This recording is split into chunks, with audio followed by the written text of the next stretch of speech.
Hello, Nathan here with the ebookreader.com. So I got an interesting comparison for you guys today. We got the Kindle Voyage on the left and the new Kindle Paperwhite 4 on the right. So I heard some people talking like they may be thinking about upgrading to the Paperwhite 4, but it's not really an upgrade. You got to consider, first off, Paperwhite 4 is $129, so it's $70 less than the Voyage sold for. So the number one thing is you can see here, actually I don't know if you can see here if the video or not, but the text is noticeably clearer and sharper on the Kindle Voyage than it is on the Kindle Paperwhite. So the Kindle Voyage, whatever they did something to the glass screen back in the day. It was released in 2014, so it's not new by any means.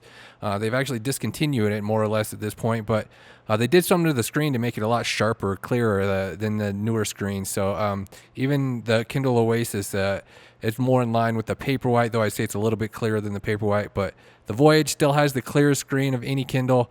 It's still got a nicer design than the Paperwhite 4 too. It's got more of a premium design, whereas the Paperwhite has more of a basic utilitarian design. But it's nice for the price. But the Voyage, it's got those angled edges. It's thinner. It's just got more of a premium, higher end feel to it.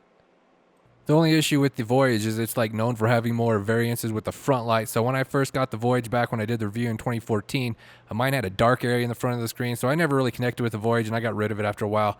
But I got this one used on eBay a while back, and it has actually got a really nice screen. It doesn't have that dark blotch, but it does have sort of a gradient. You can see at the top of the screen, it's got more of a yellow hue than it does at the bottom of the screen. So that's kind of one of the issues with the Voyage. I mean, the screen is clearer, but it's known for having more like color variance with the front light, whereas the Paperwhites, the front lights are a little bit more even, though you got a little bit imperfections here and there, but I mean they're just a little bit more even on the Paperwhite.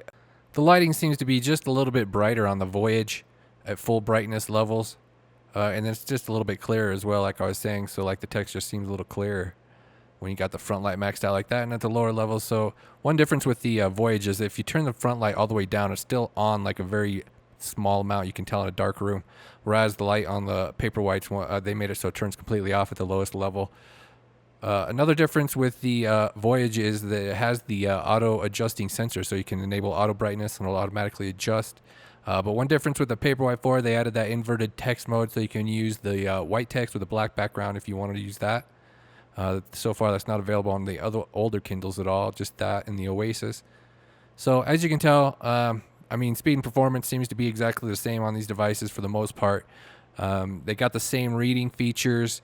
There's just a couple of minor differences. Like I showed in the Paperwhite video review, it's got the option to disable the touchscreen so that it only responds to swiping motion so that you don't accidentally turn pages. Overall performance is virtually the same between these. One cool thing that the Voyage has is it has those page press sensors on each side of the screen, so you can page forward and back using these. They're not actual buttons, they're just sensors because it's just flat glass right there, but it effectively works like a button. The Paperwhite 4 adds support for Audible books, and it has the larger storage space to support audio files. You can listen to the audio file through the audio player here, so it's only Audible audiobooks, not any other kind of audiobooks. And then you can switch over to reading, but you can't listen while you're reading. I don't know why they don't make it that possible, but you can only listen or read, switch back and forth. But it will follow and keep track of your progress that way. So you can see here in the Voyage, we got a couple of different options. So you got the night light. Since it has that auto-adjusting front light, you can use the night light, so it'll gradually decrease the brightness at night. And then it has some settings in here for the page press sensors. You can adjust how much pressure and how much feedback. So it has this little bit of haptic feedback when you press the button, so you can tell you pressed it, because there's not an actual button there. It's just the front flush screen. So you can adjust how hard you press the button and then the amount of feedback it gives off. The Paperwhite 4 adds the Voice View screen reader, but technically the Voyage has that as well. So the Paperwhite has the Bluetooth Connect headphones to listen to audio files and to use that Voice View feature. But the Voyage, you would have to get an adapter to use the Voice View feature, but you can still use the Voice View. So again, you got the inverted text on the new Kindle. You got more storage space. You got waterproof. So it does have some upgrades.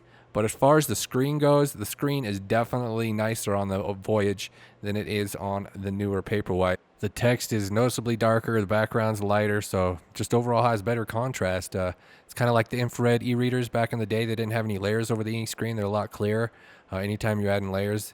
But they did something to the glass on the Voyage to keep it from doing that, so it's still nice and clear. So I'm going to wrap up this video right here. Check out the ebookreader.com for full reviews of these and all the other new e-readers getting released. So thank you guys for watching. Have a good day.